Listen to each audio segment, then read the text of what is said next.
এটা কি নতুন রাজনৈতিক সংস্কৃতি নাকি শুধুমাত্র ফ্রেমে বাঁধানোর জন্য ছবি? প্রিয় দর্শক, আজকে আমরা এই সম্প্রীতির এক ফ্রেমের ছবি কতটা ইতিবাচক দৃষ্টান্ত, সামনে এই ছবি ব্যবহার করে রাজনীতির মাঠ উত্তপ্ত হয়ে উঠবে কিনা, বা আদৌ এই ছবিটি যুগপৎ আন্দোলনের মতো, খালেদা জিয়া শেখ হাসিনার এক ফ্রেমের ছবির মতো আবার বিশ্লেষকরা, আলোচকরা সমালোচনা করবেন কিনা। তাহলে চলুন আজকের বিশ্লেষণ শুরু করা যাক। আর প্রতিদিনকার মতো আমার সহ আলোচক, বিশ্লেষক, প্রথম কলকাতার ডেপুটি এডিটর পরমাশিস ঘোষ রায়, আর সঙ্গে আমি সুব্রত আচার্য রয়েছি আপনাদের সামনে।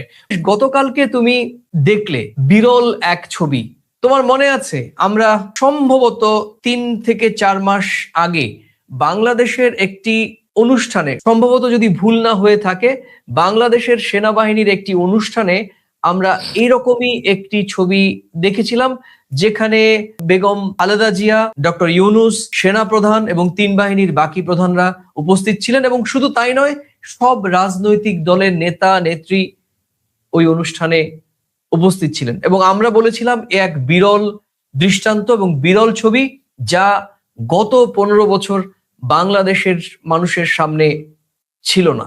আজকে ঠিক আবারও বলছি, গতকালের তারেক রহমান যেভাবে তার মূল প্রতিদ্বন্দ্বী, তুমি জানো যে তাদের মধ্যে কিরকম ভাবে চোখে চোখ রেখে লড়াই হয়েছে, সেই জামায়াত ইসলামের জোট সঙ্গী এবং জামায়াত ইসলামের নেতা ডাক্তার শফিকুর রহমান এবং এনসিপির আহ্বায়ক নাহিদ ইসলামের সঙ্গে দেখা করে, শুধু দেখা করেননি, তারেক রহমানের যে বডি ল্যাঙ্গুয়েজ ছিল, শরীরী ভাষা ছিল, তাতে বোঝা যাচ্ছিল যে তার মধ্যে একটি ইতিবাচক দ্যুতি বা ইতিবাচক একটি ভাইব ফুটে উঠেছে। তুমি কিভাবে দেখছো? আগে এই বিষয়টিকে নিয়ে আমরা তোমার কাছে তোমার মূল্যবান বিশ্লেষণ জানতে চাই।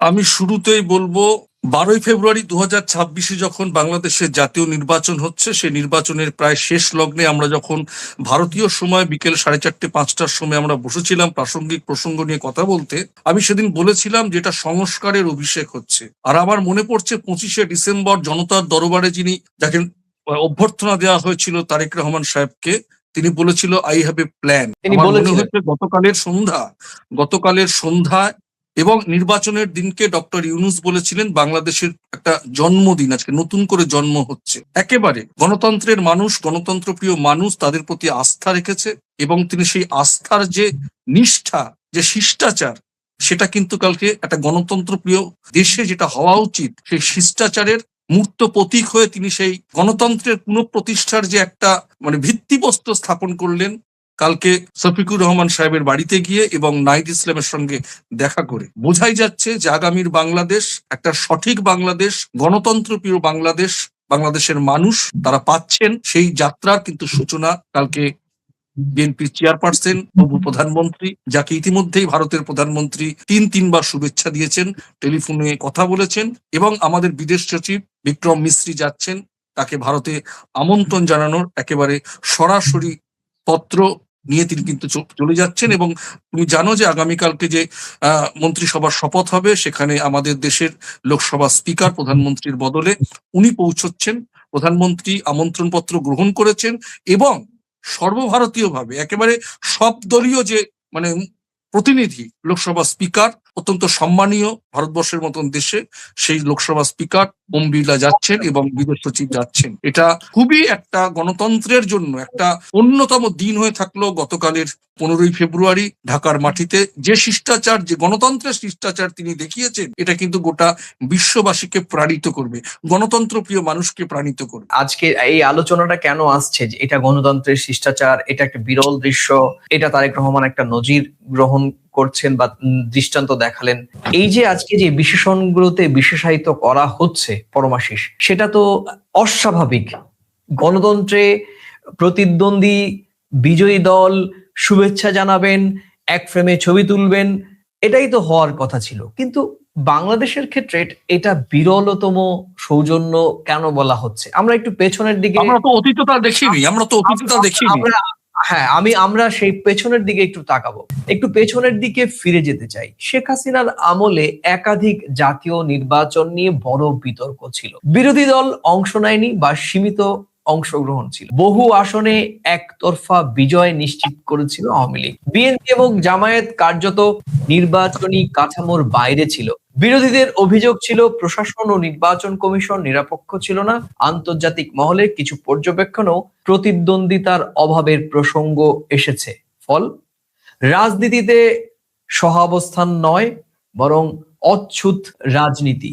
বিএনপি জামায়াত তখন ক্ষমতার টেবিল থেকে অনেকটাই দূরে ছিল, সংলাপ প্রায় অনুপস্থিত। আর এই প্রেক্ষাপটে আজকের এই দৃশ্যকে বিরল দৃশ্য মনে করা হচ্ছে। ক্ষমতায় যাওয়ার আগেই প্রতিদ্বন্দ্বীদের সঙ্গে বৈঠক স্বাভাবিকভাবেই নতুন জায়গা তৈরি করছে, এবং সে কারণেই আজকে আমাদের আলোচনায় এই বিরল দৃশ্যের বা বিরল সৌজন্যের যে প্রেক্ষাপট সেটিও উঠে এলো। তুমি কিভাবে দেখছো?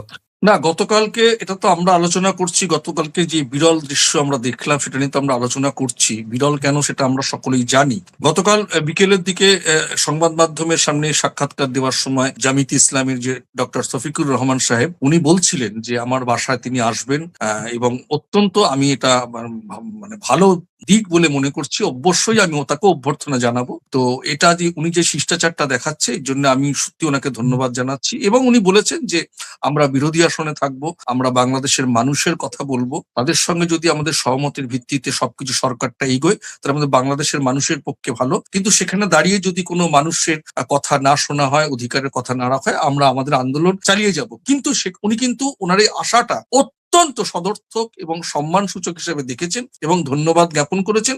এবং সেটা যে একটা বাংলাদেশে একটা নতুন করে একটা নজির হয়ে থাকলো যে একটা সরকার গঠনের আগে, আমি আজকের অনুষ্ঠান শুরু করার আগেই বলছিলাম তোমাকে যে গতকালকে যে জিনিস করেছেন তারেক রহমান সাহেব, এটা কিন্তু বাংলাদেশের সব স্তরের মানুষের কাছে অভূতপূর্ব বলে আমি মনে করি। এবং এইটাই কিন্তু আমরা চাই। আমরাও যে প্রথম কলকাতা আমরা যে কাজ করছি, যে ভারত বাংলাদেশের সম্পর্ক, ইতিমধ্যেই তুমি জানো যে দিল্লির আকাশে বাতাসে কূটনৈতিক মহলে কিন্তু একটা সদর্থক বার্তা বাংলাদেশের জন্য।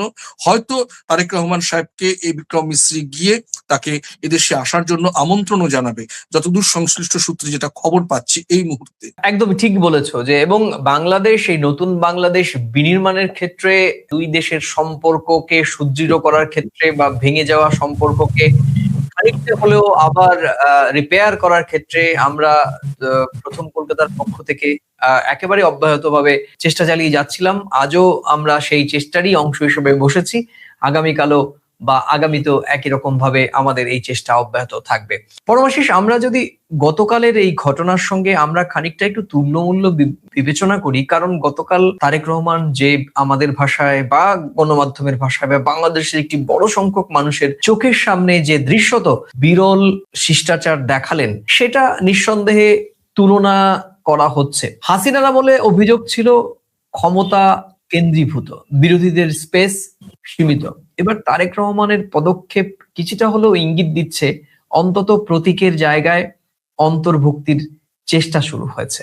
কিন্তু পরমাশিস, সতর্কতা তো এখানেও জারি রাখতে হবে, কারণ গণতন্ত্র শুধু ছবি দিয়েই মাপা যায় না। গণতন্ত্র মাপা হয় সংসদে বিরোধীদের কার্যকর ভূমিকা, মিডিয়ার স্বাধীনতা, বিচার বিভাগের নিরপেক্ষতা এবং অবশ্যই প্রশাসনিক ভারসাম্যের মধ্য দিয়ে। আর যদি এগুলো বাস্তবে প্রতিষ্ঠিত না হয়, তাহলে আজকের এই সৌজন্য শুধুমাত্র ইতিহাসের একটি বিরল ছবি হিসেবেই ফ্রেমে বন্দী থাকবে।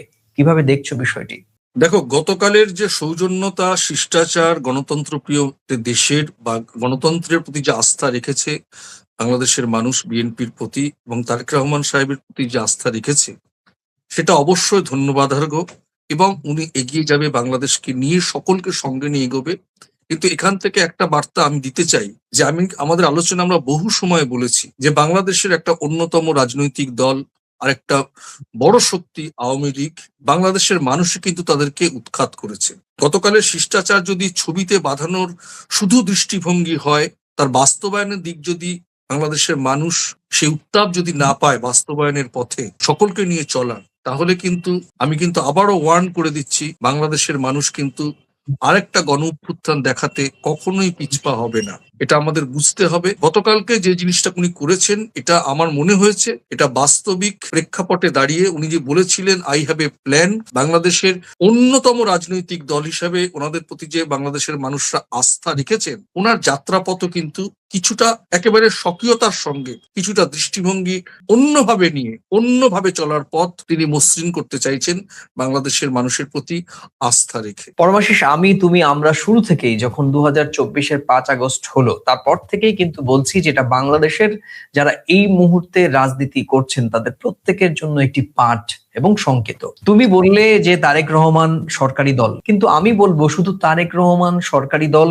কিংবা তুমি বলছো এটি গণ অভ্যুত্থান হবে, এই গণ অভ্যুত্থান কিন্তু উল্টো পিঠে বিরোধীদের জন্য কিংবা সুষ্ঠু প্রশাসন চালানোর ক্ষেত্রে যদি প্রতিবন্ধকতা হয়ে দাঁড়ায় বিরোধী কণ্ঠস্বর, যদি শুধুমাত্র রাজনীতির কারণেই রাজনীতি করতে তারা গিয়ে ভাঙচুর, প্রতিবন্ধকতা, অবরোধ, জ্বালাও পোড়াও এই দৃশ্যের অবতারণা ঘটায়, সাধারণ মানুষের শান্তিতে বিঘ্নিত করে, তবে কিন্তু বিরোধীরাও একই রকম ভাবে উৎখাত হবেন, তাদের জনসমর্থন শূন্যের কোঠায় দাঁড়াবে।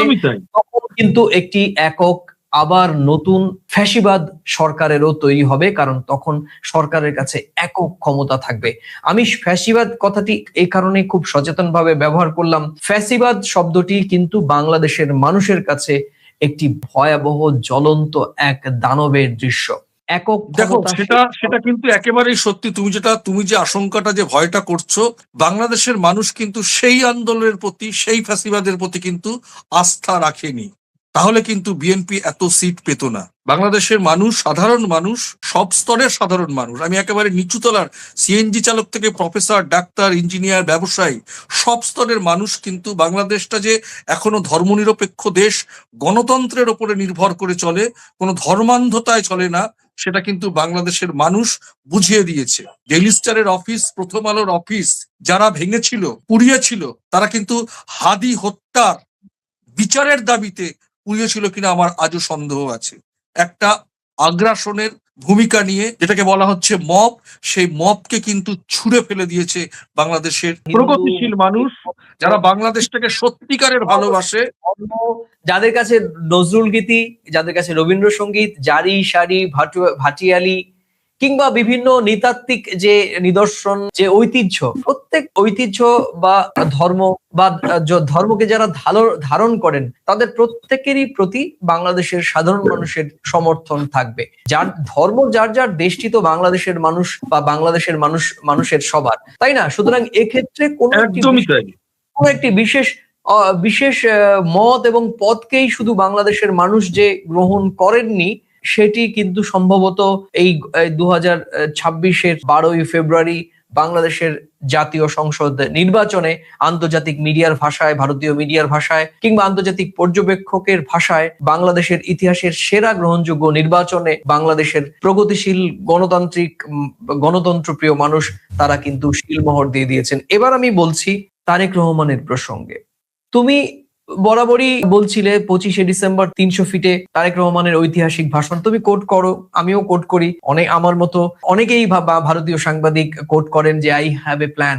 এটি গত 25শে ডিসেম্বরের পর থেকে যতবার চর্চিত হয়েছে সারা পৃথিবীর গণমাধ্যমে, আমার মনে হয় আই হ্যাভ এ ড্রিমের রচয়িতা তার নামও কিন্তু এতবার এসেছে কিনা আমার কাছে জানা নেই। ফলে 25 তারিখের পর থেকে যে মানুষটির প্রত্যেকটি শরীরী ভাষা, অভিব্যক্তি, বক্তব্য, শব্দ চয়ন, বাক্য, স্টেটমেন্ট, নির্বাচনী প্রচারণার আগে তার মাতৃপ্রিয়োগ, সেই অনুষ্ঠানে তার বক্তব্য, তার পারিবারিক আচরণ, তার সামাজিক আচরণ, তার রাজনৈতিক আচরণ, এবং গতকাল পর্যন্ত তার নির্বাচনে জয়ের পর সাংবাদিক বৈঠক, এবং তারপর জামায়াতের আমির ডাক্তার শফিকুর রহমানের সঙ্গে সৌজন্য সাক্ষাৎ, এনসিপির নাহিদ ইসলামের সঙ্গে সৌজন্য সাক্ষাৎ, এবং তারপর আমরা দেখেছি অপেক্ষমান কয়েকজন কচিকাচার সঙ্গে তিনি নিবিড় স্নেহ মমতা বিনিময়, সবগুলো তার প্রত্যেক শরীরী ভাষা কিন্তু নোটস হচ্ছে। আমি যদি তোমাকে এক এক করে তোমাকে জানানোর উদ্দেশ্যে দর্শকদের একটু মনে করিয়ে দিতে চাই আমরা কি কি পেয়েছি, সেটি হচ্ছে প্রথমে যেটা সংযত কণ্ঠ। ধীর উচ্চারণ, প্রশ্ন মন দিয়ে শোনা, যেটি আমাদের দেশের বা আমাদের উপমহাদেশের রাজনীতিকদের বড্ড তারা খুবই চঞ্চল। প্রশ্ন মনোযোগ দিয়ে শোনার তাদের সময় নেই, এবং সংঘাত এড়িয়ে চলার প্রবণতা। এই ইমেজগুলো কিন্তু বাংলাদেশে নয়, আমি বলবো আমাদের পশ্চিমবঙ্গের রাজনীতিতেও আমার মনে হয় একটি দৃষ্টান্ত। কালকে একজন বলছিলেন যে যে তারেক রহমানকে আমরা দেখছি এবং তার যে ভাষা, তার যে অভিব্যক্তি, তুমি তো জানো আমাদের আমাদের আত্মসমালোচনার জায়গা তৈরি হয়েছে। আমিও বারবার বলছি, আমাদের রাজ্যে পঞ্চায়েত নির্বাচনে যত প্রাণহানির ঘটনা ঘটে, বিধানসভা নির্বাচনে যত হানাহানির ঘটনা ঘটে, লোকসভা নির্বাচনে 42টি আসনের জন্য যত টানাপোড়েন এবং রাজনৈতিক কাদা ছোড়াছুড়ি, ব্যক্তিগত আক্রমণ, আইনি আক্রমণ থেকে শুরু করে মিডিয়া যুদ্ধ, বাংলাদেশে এবার ত্রয়োদশ জাতীয় নির্বাচন এবং পরবর্তীতে এই যে নির্বাচনে বিজেতা দল কিংবা মানে হেরে যাওয়া দল, তাদের প্রত্যেকেরই ভাষায়, কথায় আমরা বলবো আমাদের কাছেও, পশ্চিমবঙ্গের রাজনীতিকদের কাছেও একটি দৃষ্টান্ত। তুমি কিভাবে দেখছো? দেখো, বিষয়টা হচ্ছে যে গণ অভ্যুত্থানের সময় আমাদের কাছে যা খবর, আমরা গণমাধ্যম সূত্রে, বাংলাদেশের গণমাধ্যম, আন্তর্জাতিক গণমাধ্যম সূত্রে যেটা জেনেছি, 1400 মানুষের প্রাণ গেছে। পরবর্তীতেও কিছু মানুষের প্রাণহানির ঘটনা ঘটেছে। বাংলাদেশের সর্বস্তরের মানুষ তো এই নির্বাচনে একটা আস্থা পেতে চেয়েছিল। সেখানে তো আর হানাহানির প্রশ্ন আসার কথা না। তুমি বলবে নির্বাচনে তো একটা গন্ডগোল হয়। আমরা পশ্চিমবঙ্গে কেন, ভারতবর্ষের বিভিন্ন প্রান্তে নির্বাচনের আগে কিন্তু গন্ডগোল হয়, কিন্তু ওদের সাথে গণ অভ্যুত্থান হয়ে গেছে। এই গণ অভ্যুত্থানের সময় সরকার পক্ষ কি করেছে সেটা আমরা সকলে জানি। তো বাংলাদেশের নির্বাচনটা এইটা যে মানে যে আমরা আশা প্রকাশ করেছিলাম, যে আমরা প্রথম থেকেই আশা প্রকাশ করেছিলাম যে এই নির্বাচন সুষ্ঠুভাবে সম্পন্ন হতে চায় এবং পেতে চায় বাংলাদেশের সাধারণ মানুষ, কোনো নির্বিঘ্নে অশান্তির আবহে নয়। কেন, অনেক অশান্তি বাংলাদেশের সাধারণ মানুষ দেখেছে। এখন তাদের শান্তি খোঁজার পালা। ওই দিনটা ছিল সংস্কারের অভিষেক এবং শান্তি খোঁজার, একটু নির্বহ শান্তি যেটাকে বলে, সেই শান্তি খোঁজার পালা ছিল এই নির্বাচন। সেই জন্য বাংলাদেশের কোনো পক্ষের মানুষ কিন্তু যা রায় হবে মেনে নেবো, কোনো অশান্তি চাই না। সেটা সব রাজনৈতিক দল, দায়িত্বশীল রাজনৈতিক দল, প্রধান উপদেষ্টা, সমস্ত যারা আর অন্যান্য অন্তর্বর্তী সরকারে ছিলেন, অবশ্যই ধন্যবাদার্হ নির্বাচন কমিশন। সর্বোপরি বাংলাদেশের সর্বস্তরের মানুষ, যারা কলকাতার মিডিয়া, দিল্লির মিডিয়া গেছে, তাদের যে আমরা বিভিন্ন সময়, আমরা সকাল থেকে নির্বাচনের দিন 12 তারিখ দেখেছিলাম, আমি সেদিনকে আমার বক্তব্যই তুলে ধরেছিলাম যে ভারতীয় মিডিয়া বাংলাদেশের নির্বাচনকে কিভাবে দেখছে, তাদের কথার উক্তি ধরেই কিন্তু আমি এই প্রাসঙ্গিক প্রসঙ্গে কথা বলেছিলাম। আর সর্বোপরি সবচেয়ে যেটা ভালো লেগেছে, গত শনিবার তিনি যে বাংলাদেশের একটি 5 তারা হোটেলে, ঢাকার একটি 5 তারা হোটেলে সাংবাদিক সম্মেলন করেছিলেন। একজন সাংবাদিক তাকে প্রশ্ন করেছিল, আপনার ইঞ্জিনিয়ারিংটা কি ছিল, আপনি যাতে জনসমর্থন পেলেন। উনি উত্তরটা খুব সুন্দরভাবে শোনার পর উনি শুধু বলেছিল, আমাদের ইঞ্জিনিয়ারিং ছিল মানুষকে কনফিডেন্সে নেওয়া। মানে করতালিতে সেই সাংবাদিক সম্মেলন অত্যন্ত উচ্চ স্বরে মুখরিত হয়ে উঠেছিল। এবং ওনার সাংবাদিক সম্মেলনটা আমি পুরোটা দেখেছিলাম, যে উনি যে খুব পরিমিত, পরিশীলিত, 17টা বছর বিদেশের মাটিতে শুধু তিনি গিয়ে, আমার মনে হয় তিনি নিজেকে তৈরি করেছেন যে নতুন বাংলাদেশে একটা সময় হয়তো আল্লাহ তাকে নিয়ে এসছেন, ঈশ্বর তাকে নিয়ে এসছেন। সেই জন্যই উনি মঞ্চে দাঁড়িয়েই বলেছিলেন 300 ফিটের মাঠে আই হ্যাভ এ প্ল্যান। এবং সেই প্ল্যানের কিন্তু এক একটা বইয়ের পাতা খোলসা করছে গণতন্ত্র প্রিয় বাংলাদেশের মাটিতে। তার প্রতি যেহেতু মানুষ আস্থা রেখেছে, সে আস্থা রাখার ফলে তার বাস্তবতা কিন্তু তিনি খুব ধীরে ধীরে তুলে ধরছেন। পশ্চিমবঙ্গের রাজনীতিতে দৃষ্টান্ত হতে পারে কিনা আমার প্রশ্নের একটি অংশ। অবশ্যই, একবার নয়, 100 বার। সেক্ষেত্রে আমি বলছি তো যে এটা বাংলাদেশের যে এত বড় এই গণবিক্ষোভের পরে যে নির্বাচন হলো, সেই নির্বাচনটা যে এতটা নির্বিঘ্নে হলো, যতই হোক অন্তর্বর্তী সরকারের এই 17-18 মাসের সময় ভারতের সঙ্গে একটা কম বেশি টানাপোড়েনের পরিস্থিতি ছিল। বিভিন্ন সমাজ মাধ্যমে, বিভিন্ন আমাদের তরফ থেকেও, ওদের তরফ থেকেও, ওদেশের তরফ থেকেও কিন্তু বিদ্বেষমূলক বার্তা, নানা রকম কথোপকথন উঠেছে। কিন্তু সরকারি পর্যায়ে কিন্তু আলাপ আলোচনা সবসময় চলেছে। কিন্তু তারপরেও আমরা কিন্তু আতঙ্কিত ছিলাম না যে তা নয়। আমরা সবসময় আশা করেছি বাংলাদেশে একটা সুন্দর, শান্তিপূর্ণ, অবাধ নির্বাচন হোক। সেটা কিন্তু বাংলাদেশের মানুষ যে রেখেছেন, এটা কিন্তু পশ্চিমবঙ্গের মানুষ, ভারতবর্ষের মানুষ, এই যে আমাদের দেশের এত বড় দেশে এত লোকসভা নির্বাচন, বিধানসভা নির্বাচন, পঞ্চায়েত নির্বাচন, এমনকি পুরসভা নির্বাচনেও পর্যন্ত কিন্তু হানাহানির ঘটনা আমরা সব সময় দেখি। সেখান থেকে কিন্তু আমাদের দেশের দায়িত্বশীল রাজনীতিকদের কিন্তু বাংলাদেশের এই নির্বাচনটা থেকে কিন্তু কিছুটা হলেও শিক্ষণীয় পাঠ আমি গ্রহণ আমার করা আমি যেতে পারে। করবো আমাদের দেশের নয়, আমাদের দেশে লোকসভা, পঞ্চায়েত নির্বাচন, বিধানসভা নির্বাচন, পৌরসভা নির্বাচনে একমাত্র পশ্চিমবঙ্গেই সবচাইতে খুনোখুনি, হানাহানি, রাজনৈতিক কাদা ছোড়াছুড়ি, ব্যক্তিগত আক্রমণ পাল্টা আক্রমণের ইতিহাস আমরা দেখেছি। পুরো ভারতের জাতীয় স্তরে নির্বাচনের সমস্ত খবরের শিরোনাম পশ্চিমবঙ্গ। আমি তাই বলবো, পশ্চিমবঙ্গ যেহেতু বাংলাদেশের সঙ্গে সুসম্পর্ক রেখে চলতে চায় বলে আমার বিশ্বাস, যেহেতু পশ্চিমবঙ্গের আমাদের মুখ্যমন্ত্রী মমতা বন্দ্যোপাধ্যায় তিনি তারেক রহমানকে ভাই বলে সংবর্ধনা সম্মান করেছেন এবং মিষ্টি ফুল পাঠিয়ে বিশেষভাবে পশ্চিমবঙ্গের সঙ্গে সুসম্পর্ক বজায় রাখার বার্তা দিয়েছেন। তা আমি, তুমি বা প্রথম কলকাতা আশা করবে বাংলাদেশের মতো পশ্চিমবঙ্গেও যাতে আগামীতে সব নির্বাচন রক্তপাতহীন, বুলেটহীন, রাজনৈতিক কাদা ছোড়াছুড়িহীন এবং ব্যক্তিগত আক্রমণহীন এবং বাংলাদেশের প্রধান দুই রাজনৈতিক শিবির যে পরস্পরের বিরুদ্ধে এই যে নির্বাচনী প্রচারণায় একটি কথা ব্যবহার করেনি, আমার একেবারে একান্ত অনুরোধ থাকবে যে আগামী বিধানসভা নির্বাচনেও আমাদের শাসক তৃণমূল কংগ্রেস, বিরোধী বিজেপি সকলে যাতে বাংলাদেশের জামায়াত ইসলামী এবং বিএনপি এই দুটো রাজনৈতিক দলের কাছ থেকে এই সৌজন্যতার পাঠটা তারা নেন। একটা দায়িত্বশীল ভাবে আমি এটা বললাম, নেওয়া উচিত। পরমাশিস, তোমাকে অনেক ধন্যবাদ। শেষ করব শুধু এই কথা বলে যে ইতিহাসের খারাপ দৃষ্টান্ত যেমন থাকে তেমনি ভালো দৃষ্টান্ত তুলনা তৈরি করে। শেখ হাসিনার আমলে যে অভিযোগ ছিল প্রতিদ্বন্দ্বিতাহীন নির্বাচন ও সংলাপের অভাব, তার বিপরীতে গতকালের দৃশ্য একটি সম্ভাবনার দরজা খুলেছে বলেই প্রথম কলকাতা মনে করে। কিন্তু এই সম্ভাবনা টিকিয়ে রাখা অত্যন্ত কঠিন বলেও আমাদের আশঙ্কা, উদ্বেগের জায়গা রয়েছে।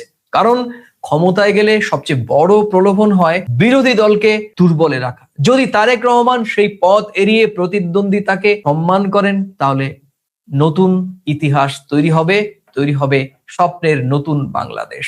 আজকের এই প্রতীক আগামী দিনের নীতি ও আসল পরীক্ষা। বাংলাদেশ নতুন অধ্যায়ে ঢুকছে কিনা তা নির্ধারণ করবে আগামী 100 দিনের কর্মসূচি।